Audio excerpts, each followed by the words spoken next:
can ultimately lead to the establishment of a common market of the type that you have in Europe, both for trade as well as for currencies, and whether the UN can help in any way.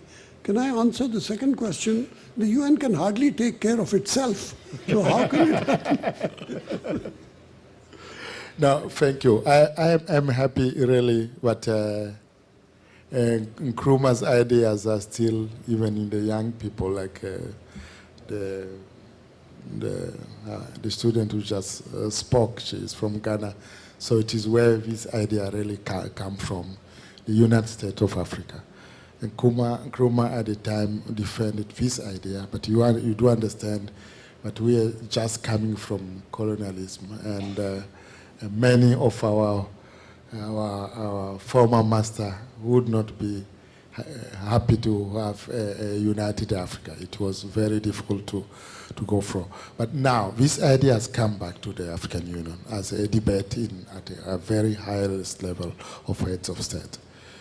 There are two schools of thinking. There are those who think that we should go straight away to the United States of Africa.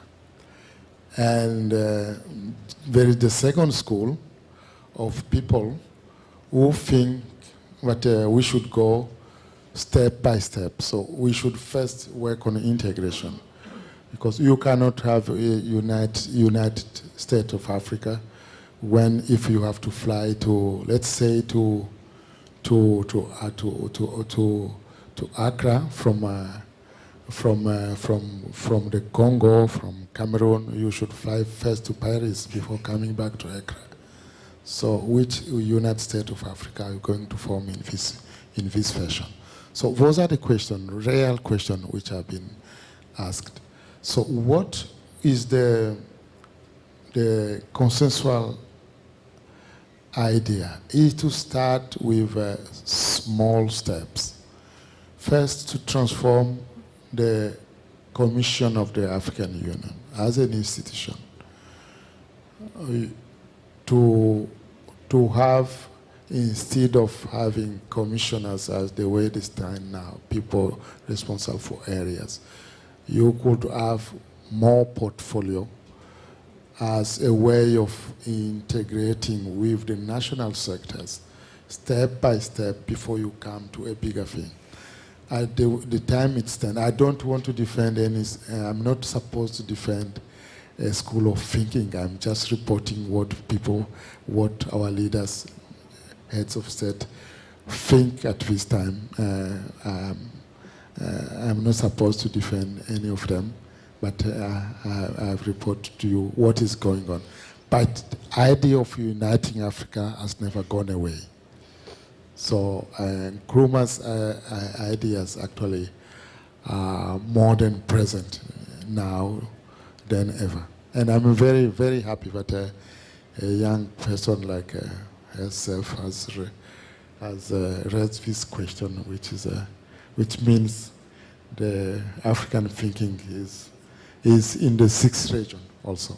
Thank you. You cannot have a United States of Africa, because the initials would be USA, and that would create great confusion for everybody.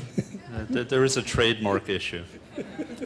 I hope you will bear with me for just a few brief announcements before we end our evening.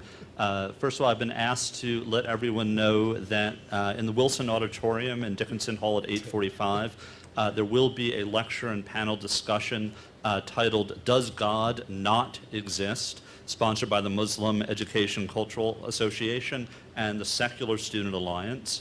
Second, I've been asked to remind everyone that on April 13th at 10 a.m. in our ITV rooms, there will be a broadcast from UN headquarters titled "The Future of the United Nations," and Ambassador Kamal will help enlighten us on that subject with Ambassador Vijay Nambiar, who is Chef de Cabinet of the Secretary General of the United Nations. But wait, there's more. I'd like to recognize two special guests in the audience tonight.